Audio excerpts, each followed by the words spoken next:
we had a little bit of a setting of the stage around AI, but I think we all recognize in our daily conversations how AI really enters into our world on a daily basis in many facets now. So this discussion is going to be moderated by Alex Wolf, the Dean of the Baskin School of Engineering at UC Santa Cruz.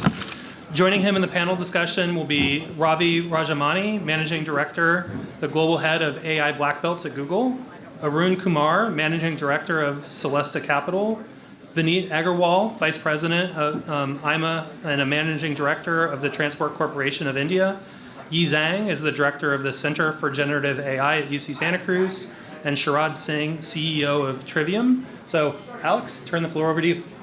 Thank you, John. I think the discussion that we just had and the questions that came up really teed up some of the issues that we'd like to explore in this panel. The panel, although it says AI, we're going to focus more on the current geopolitical context in which artificial intelligence has become a race, and not so much on the existential questions or the technical questions, and let's say the existential questions of artificial general intelligence or even superintelligence. But that context is very important. And the theme is the race and the rules. So let's start with the race. And what really defines the race? And in my opinion, there are 4 primary elements and one scary element, maybe. Maybe they're all scary. Access to AI talent, access to advanced computational resources, access to training data, dominance in the marketplace or in market segments, and finally, the final element of the race that I see is dominance in the economic or territorial battlefields. I think we will not talk so much about that last one, but I think it's important to recognize that there is an AI race in the territorial battlefield. So let's start. This is a big topic. We have very little time. US and China are clearly leading in the race to build the AI stack. The AI stack being everything from the new materials that are used to produce chips, to the chips themselves that run the algorithms, the invention of the algorithms, all the way up to the various technologies that are being presented to companies, being presented to individuals. And it's pretty clear that the US and China are leading in that. So I guess the first question really is, what role can India play? Given that so far it's been a relative bystander in this part of the race.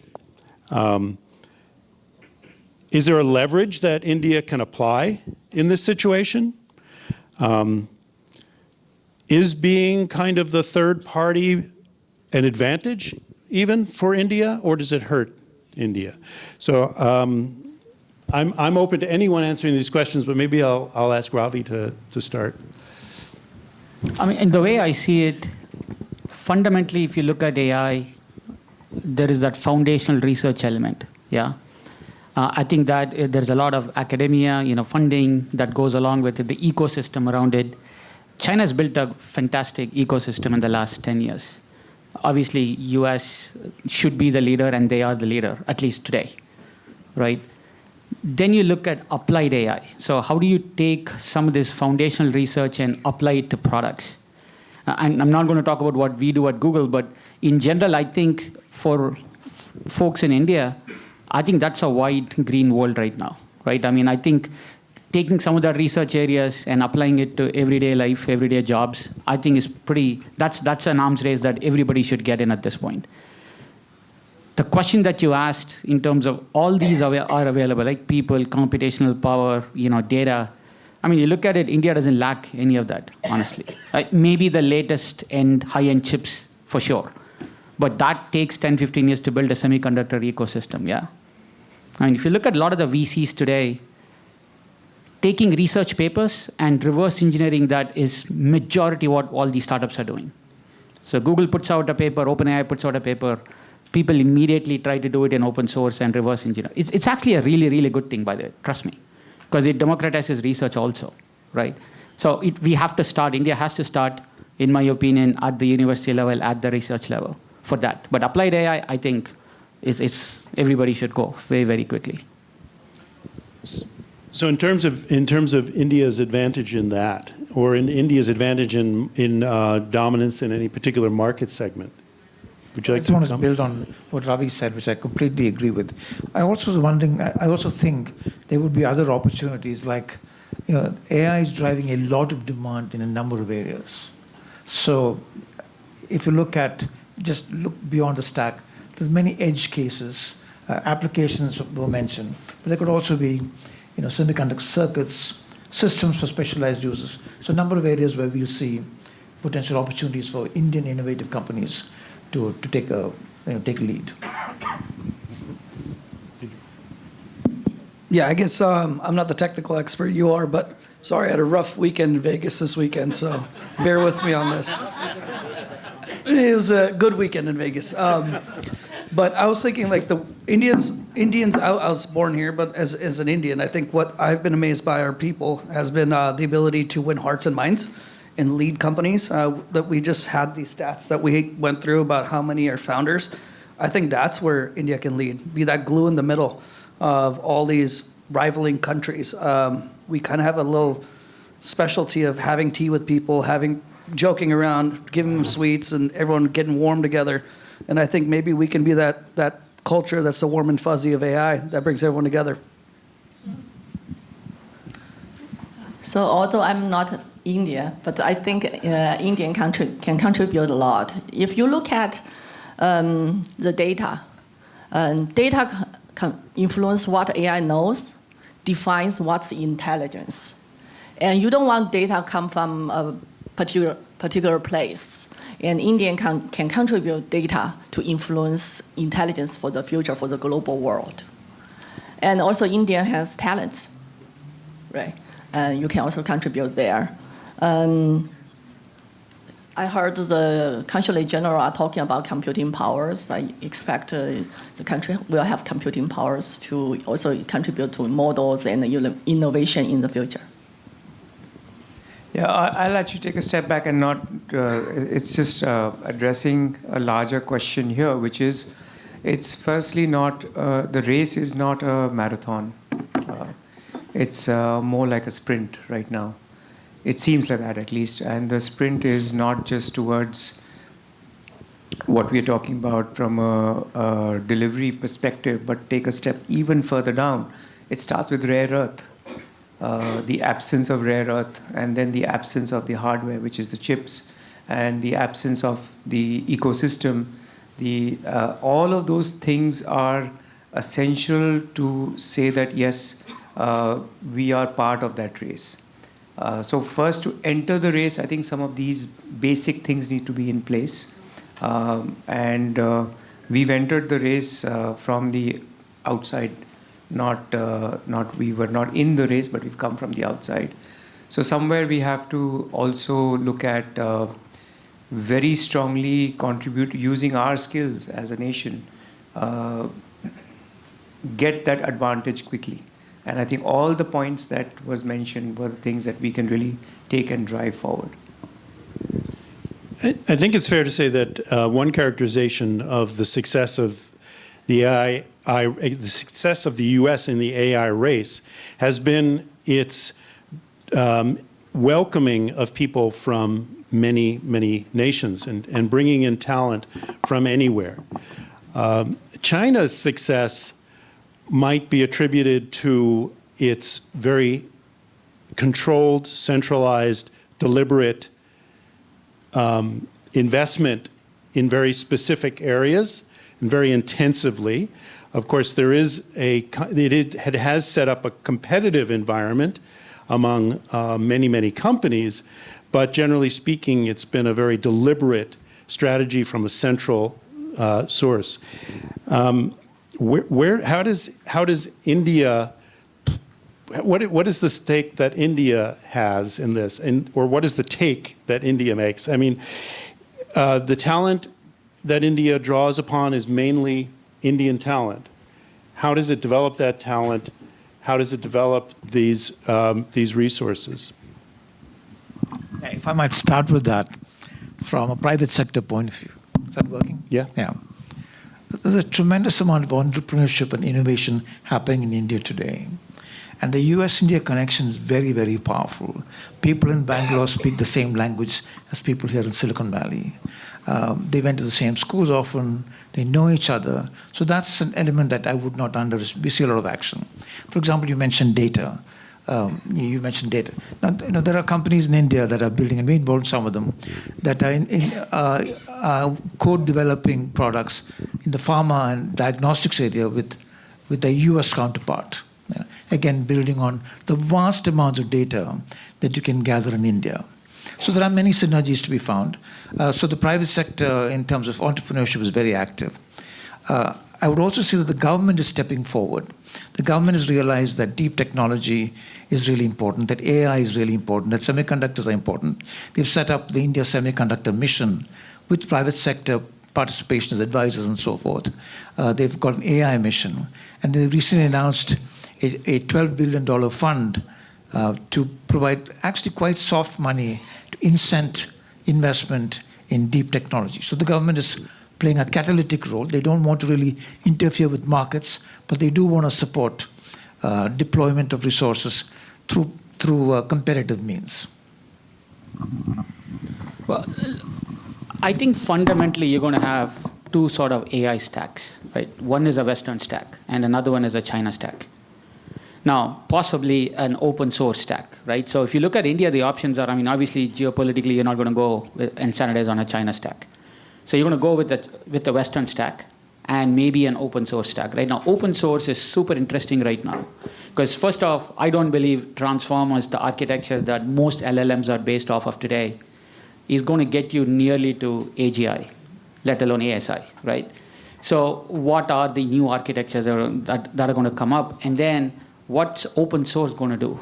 I mean, it's not clear proprietary models are here to stay forever for all use cases, for all domains, right? I mean, there is a place and time for open source. Maybe that's an area where India can, step in.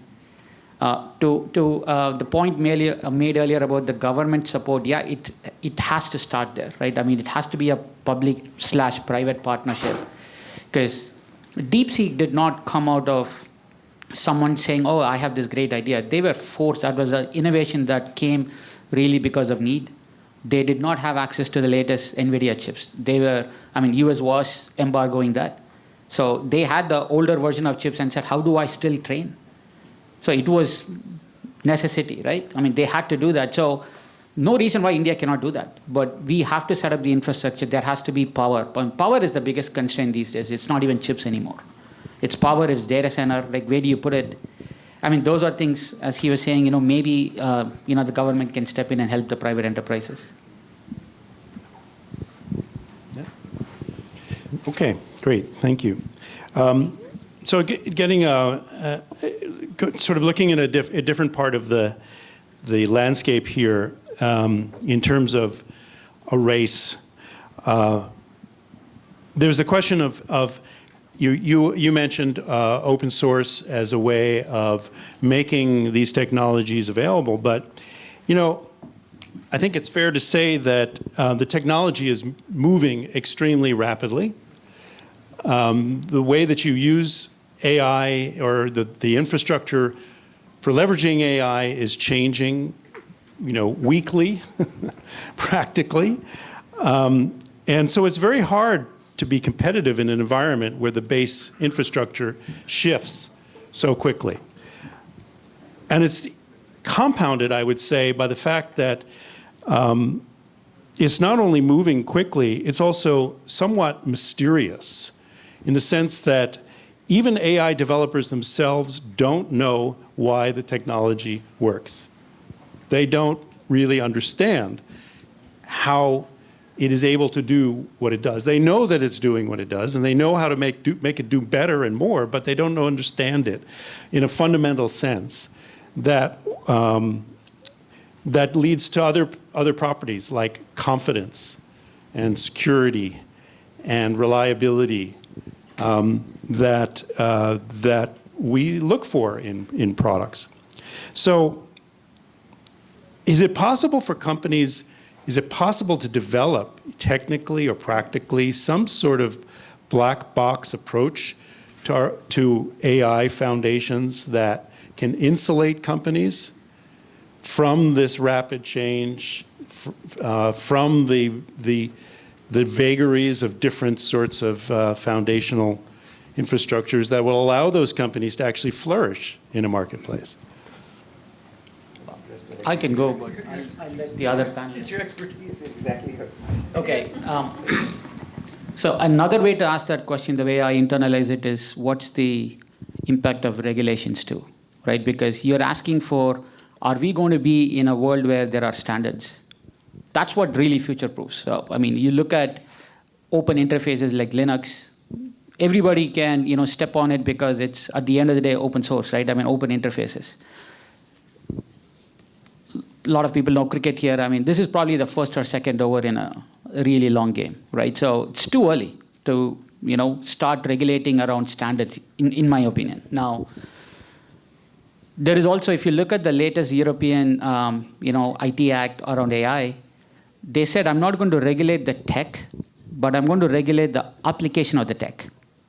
It's a nuanced difference, but it is very, very important, right? So if I'm using an AI model to, let's say, determine whether a loan application should be approved or not, I can certainly, regulate that, right? By saying you need to explain, to your point, why the AI model made a certain recommendation that it made. So can I go back and check whether there was bias in the data, or was there bias in the network layer itself, right?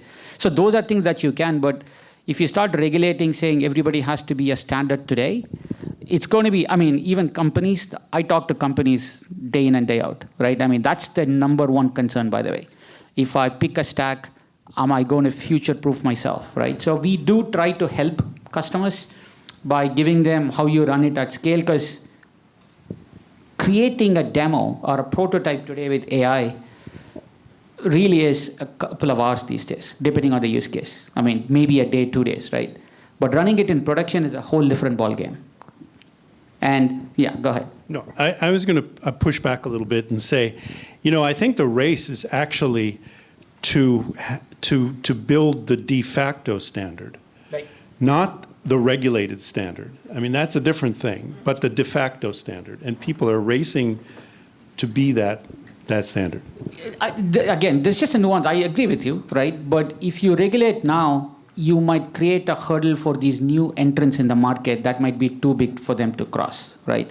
Then you are standardizing the existing players. Now, it works for my employer and a few other big ones, but is that what we want for AI, right? If you want to unleash that innovation, it's too soon to regulate, or too soon to expect standards. Maybe that's a better way to put it. It's too soon to expect standards. But then what is a company supposed to do? What is a company supposed to do in that environment in which it needs to future-proof itself, it needs to enter the markets, and it needs to align itself with the current expectations of their customers and users, and depending on the product. So I really feel a conflict here where this is a technology, as you say, that's in some sense is really, it was certainly immature. It may be premature.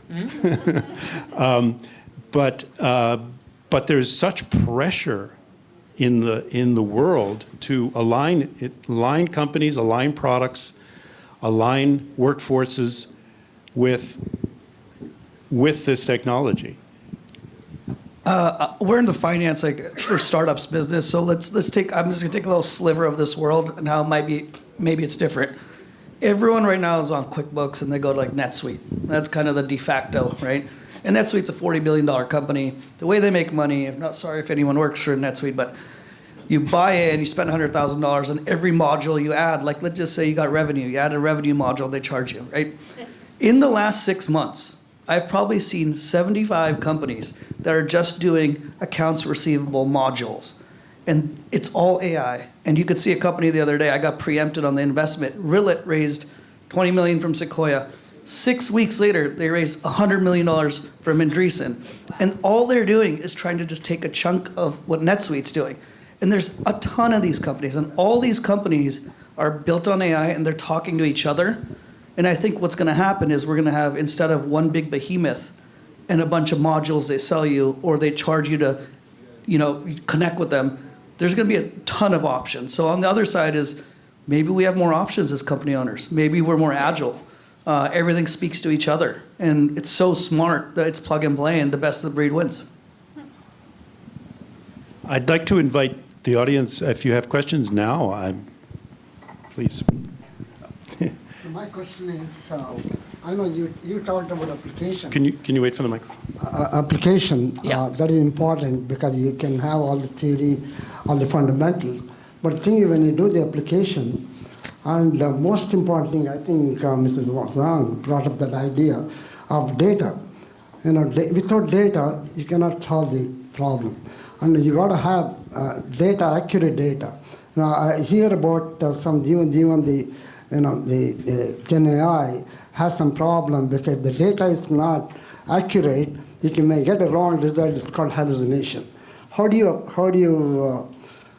take care of that? Because you got without India particularly, how do you get the source of all the data to apply AI in different applications? I mean, you talked about hallucination.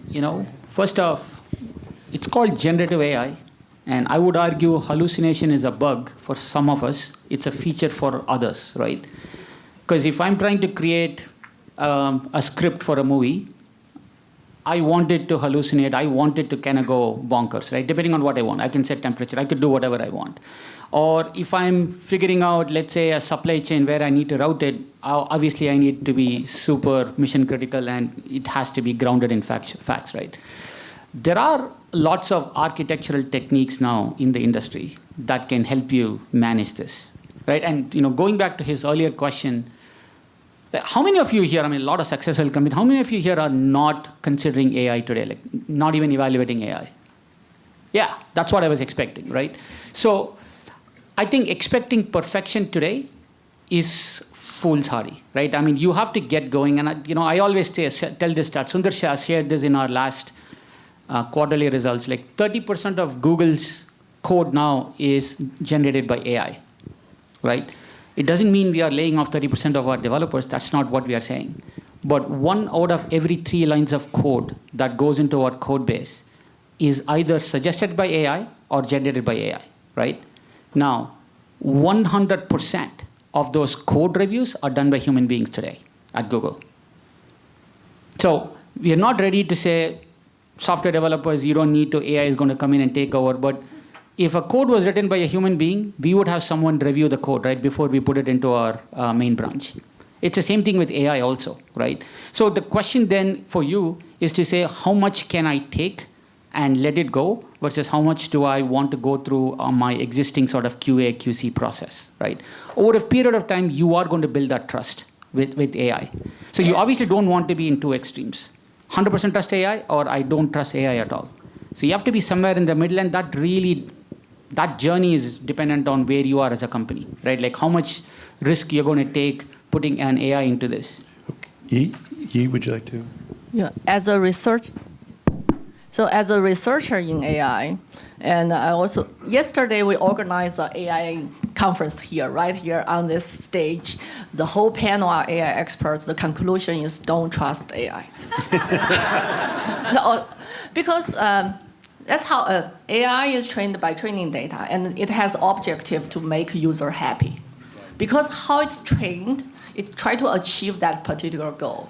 And then it's not controlled by ethics, responsibility, trust, and so on. So AI could do harm when it tries to reach its goal. It's not surprising we see AI trying to persuade kids to commit suicide. If you try enough, you will find AI will try to let you divorce if you have a conflict between your spouse. And AI will try to persuade you to do bad things. because it's trying to achieve its goal to make user happy. Not necessarily do good things to make you like it. So that make it really important. We, as human species, be careful about AI. Although we are excited about the new startups in revenues, companies, and so on, but as a human race, we need to pay attention. And we do need to, I do think we need to regulate to some extent, and auditing. It's like doctors, lawyers, teachers, they need certificates in order to do the job. While the AI can do it without any control. And that's my... No, I mean, I am for regulation. I think officially we have said that. It's where do you regulate? But I think there are, like the NIST framework, the evolving frameworks in Europe, etc., do try to address these kinds of issues. They try to address, they want ethical, fundamentally they want AI to be ethical. They are sensitive to the human and human rights issues. So I think the consensus is developing along those directions. Now, they've got to be adopted adequately. Yeah, what he mentioned is called emergent misalignment.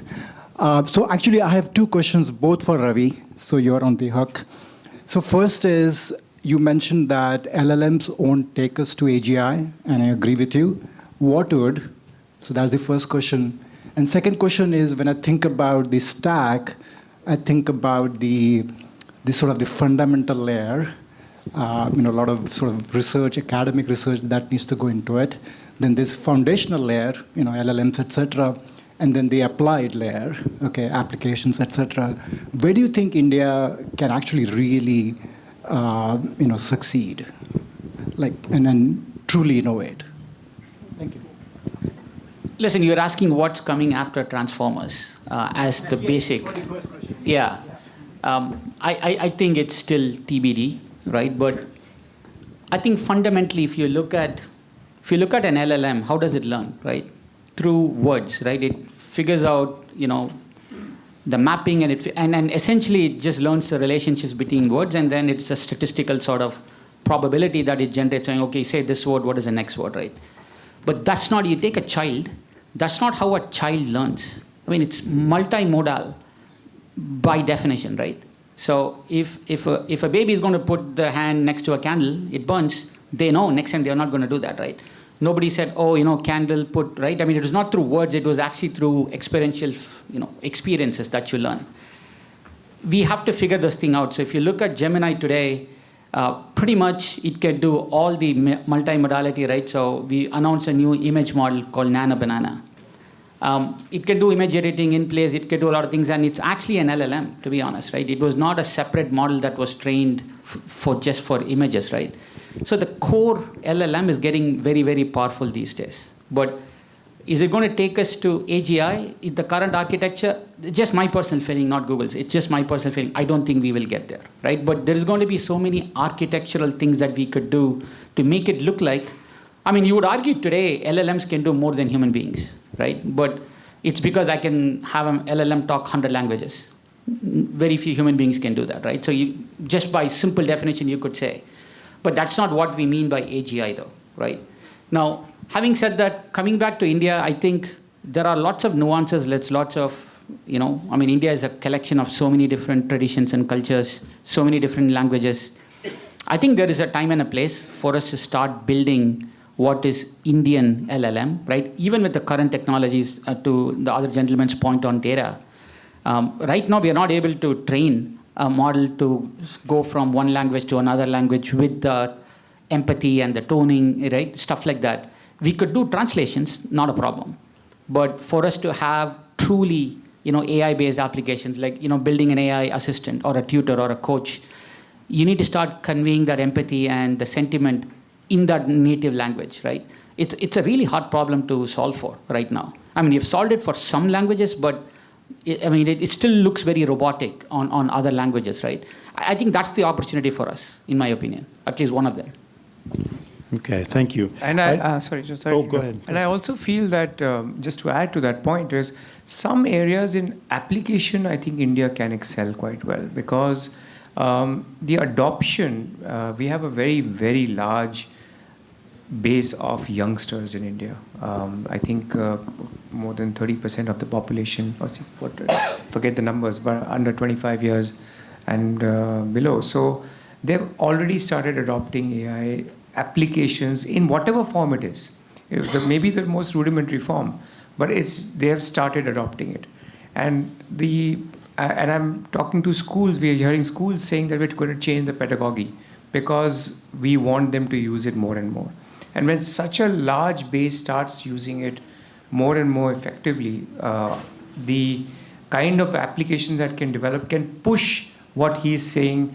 We'll have a push upward from the LLM side and a push downward from the application side to really converge better. Okay, I'd like to move us to the rules. I mean, we've kind of been dancing around some rules, but more concretely, the rules I'd like to think about, have us think about, are the rules around the flow of technologies. So the U.S. has had this framework for managing the flow of technologies to other countries, attempting to distinguish between allies and rivals as kind of the way of deciding whether a flow should exist. Biden administration put in new rules for controlling the movement of advanced computer hardware specifically and related software, but also for the movement of AI model weights, which is essentially the output of the training process. So it was moving into a very different realm, interestingly, away from just pure tangible things to more esoteric things like the weights on a training model. Significantly, the rules are also delineated constraints on re-export and transfer between foreign entities. So it tried to, or attempted to, through a broader geographic reach of how these technologies could flow. The Trump administration essentially rescinded those rules. Could debate the motivations, but to further what it saw as the administration's view of its interests. Basically, it's interested in providing a full stack AI packages to select foreign entities. And so you're seeing these new relationships with countries in the Middle East, particularly, which are trying to transform themselves from the primary source of, say, the old fossil fuel, oil, to the new fossil fuel, computation. Trump administration has also shifted in another way, which is the business of government ownership or stakes in companies, which is not a tradition in the U.S., certainly. It's a tradition in other countries. Rather, and is kind of counter to what we had been doing in the past, which was letting the invisible hand of the market kind of direct where things go. But the government is starting to take stakes in these companies and exercise control. So the question is, how does India deal with this change in sort of structure for how technology flows? How is India positioning itself with respect to the U.S.? I'll observe that, and was very, very present here when Prime Minister Modi joined President Putin and Chairman Xi in a conversation around these technologies. And that was a very important statement, I think, on behalf of India. So how is India navigating this, and how should India navigate this playing field? Well, since I was once in the U.S. Department of Commerce, I might just take a stab at this. There are a number of joint programs between the U.S. and Indian governments that have been happening for a very long time. Space was mentioned earlier. Just as one example. More recently, in the last couple of years, there's been more conversation about cooperation between the Quad countries. So that's Japan, Australia, US, and India, to try to create joint centers of excellence in critical technology areas. So quantum computing is one of those areas where there's been lots of conversation about coming together. So cooperating, so the Indian option, one good option is cooperating with like-minded, trusted countries, United States and the other Quad countries, for example. And there is some movement. I don't know how far that's gone, and the Consul General here might have much better knowledge about that. But that's one approach. But working together is another. I think the National Science Foundation has had several conversations with India on advancing research and joint research. And I think India took inspiration from the NSF to set up its own National Research Foundation, which has a Hindi name. So I see lots of very interesting cooperative approaches between India and the US. At the G20 that India hosted last year, there was something called the Delhi Declaration, which talked about how data can be public goods. I think what India has started to contribute towards the whole regulation bit is from a non-homogeneous perspective. Because of the fact that we have such diversity, we are able to bring out different perspectives into how we can view regulation. And also, we've done a lot of work on the public goods side. We have something called Aadhaar and the payment systems, etc. They're all on the India stack. A lot of it is public data. So that itself gives us the confidence that we can say that some of these new regulations that we are proposing as a country should be interesting for other countries to look at as well, and can also become perhaps universal regulations. So I think where it gets painful, though, is for maybe particularly for global India companies, right, that have to deal with these different regulatory structures. I mean, there's a significant internal market, and one way, of course, is to simply develop that internal market. But if you're a global company, Indian company, you have a different challenge. How is India navigating that?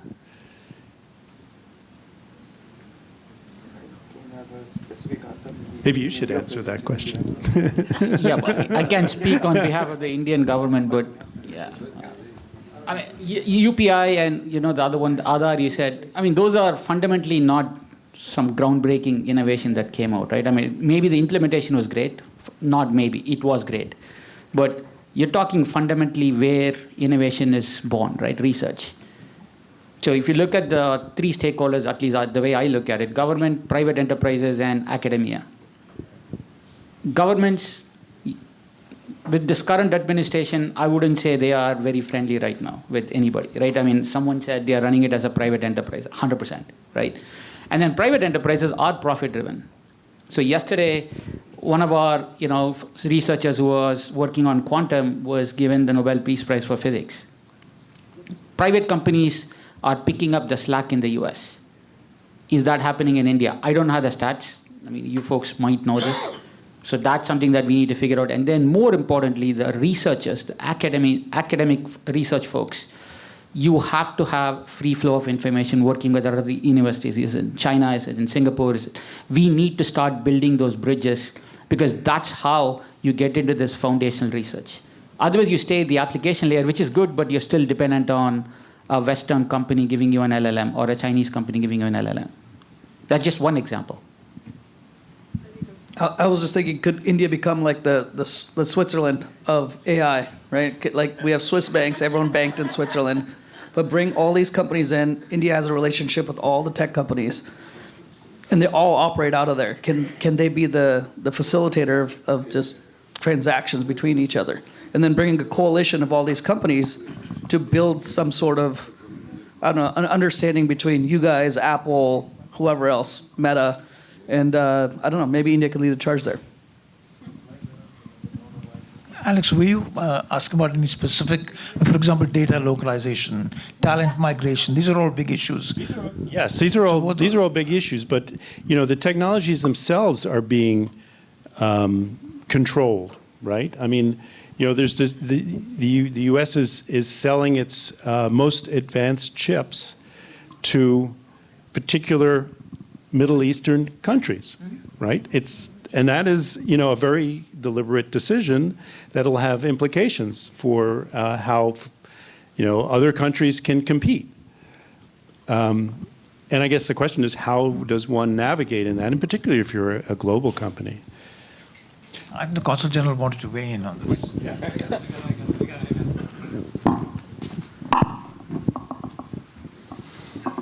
I think under the new US AI regulations, they said that they will share the all AI stack and the chips also with friendly countries.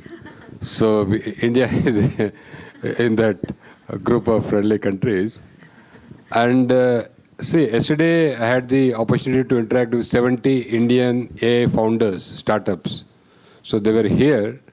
So actually, they already have products which they feel that the products are relevant for the US market. So they want to explore the opportunities here, even scale up, and also willing to partner with the local startups and also other companies. So I think we can, India, for OpenAI, India is the second largest market now. We have a lot of users for OpenAI. I think both countries can collaborate. And also India, from the very beginning, is we have this global partnership for AI. So this is a 30-country grouping which is trying to come up with regulations for ethical, transparent, and responsible use of AI. Even India co-hosted a summit in Paris in Feb this year. And we are also hosting the next AI Action Summit in Delhi from 19th to 20th Feb next year. So the basic things we will be discussing there is the impact of AI, how responsibly AI can be used by all countries. Especially, we want to also discuss the divide in AI between developed countries and developing countries, because most of the global South countries, they don't have access to AI. So I think India, I think we are using the opportunity also to discuss these kind of issues, and we also are willing to welcome all the important stakeholders in AI in the Bay Area to participate in the summit in Delhi. Thank you. Anu would like to go.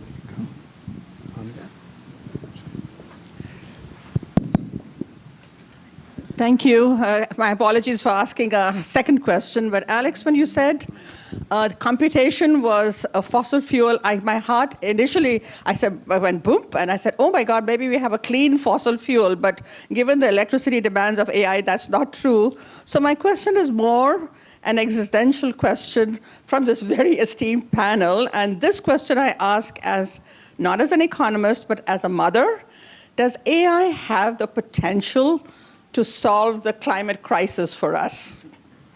Does it? I mean, this is anyone who would love to answer. I'd love to hear your views from all or any of you.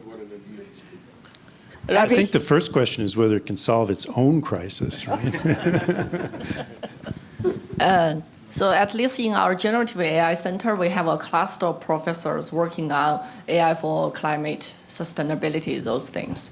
We are trying to utilize AI. I mean, the answer is yes, right? I mean, the potential is certainly there.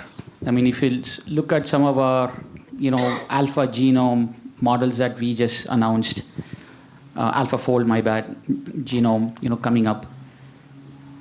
Can we find personalized cure for, intractable diseases? I think it's possible, right? Imagine, a country like India, where you have a teacher for every student, a doctor for every patient. I mean, these are all possibilities that AI can do, right? Now, can we use it for purposes that can destroy this? Sure. I mean, that's with as a civilization, we learned how to regulate fire. Fire is inherently destructive, right? But we learned how to regulate that, right? Without fire, I would argue we don't exist as a civilization. Okay, so now it's more of a hope that we will get the right balance between innovation and regulation. We have to do that. As a society, we have to do that, right? We can't over-regulate this, but there has to be some balanced regulation. And then, how do we work together to go solve some of this? So yeah, you mentioned climate change. Absolutely. That's something that we are, all of us are trying to do this, right? And back to your electricity question, the race now is to go get, nuclear fusion, right? I mean, once you get that, then suddenly every use case becomes, possible. But yeah, I mean, that's why we all have jobs, so we'll go figure that out. Okay.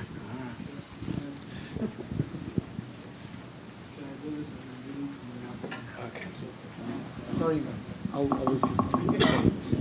Yeah, you I have a very simple question for everybody on the panel.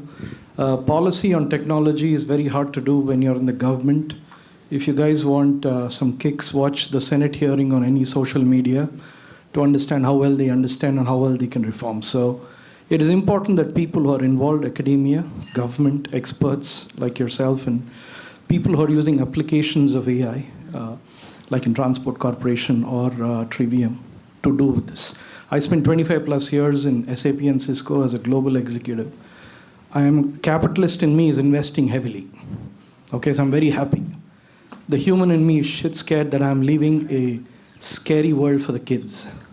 To give the fire analogy, we didn't give everybody a matchstick and say, now we will not regulate because it will work out. Right now, we're giving everybody a lighter and a matchstick, not telling them what it will do.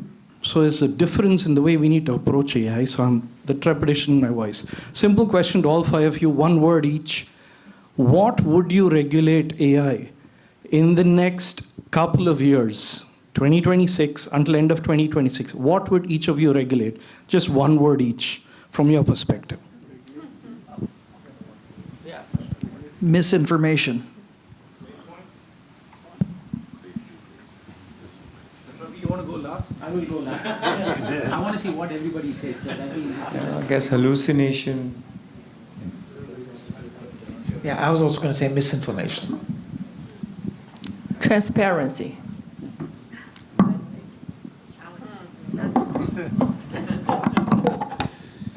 I'm just a moderator.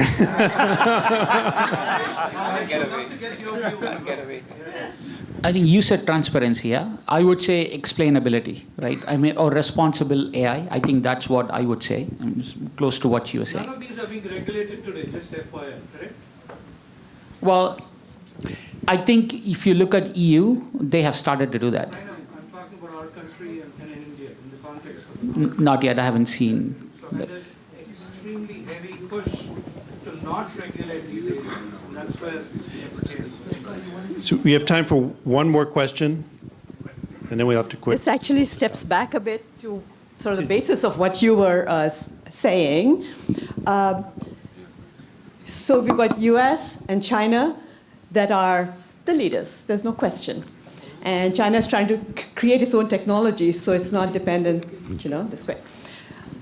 How did China get that way? By the government bringing in the best researchers, Chinese researchers, back to China and helping them in every which way. I mean, they leapfrogged. It's amazing. Where is the will in India? I think this is what India has to do. India has a talent. India has no lack of applications. It's not useful to keep on making consumer applications. You've got to build the fundamental research. The only way to do that is with strong government support, policy support, and push. Is there a possibility? Well, I think it's happening. I mean, it's slowly happening, but it's happening. I don't want to sound pessimistic because we are eternal optimists when we come from India. So I think it needs to be a lot more. I absolutely agree with you. The ecosystem needs to be, 10x into whatever we are doing. And I think it's the responsibility of companies, institutions, and of course, I think the pressure is there. The pressure is there, but it's just that it has to be explained and drilled down to government and the entire ecosystem that let's do a lot more. Okay, I think we need to stop there. I'll just I don't know, express a fear or maybe a hope. I don't know which it is, but one could easily observe that the name of this organization could be renamed Artificial Intelligence Management Association.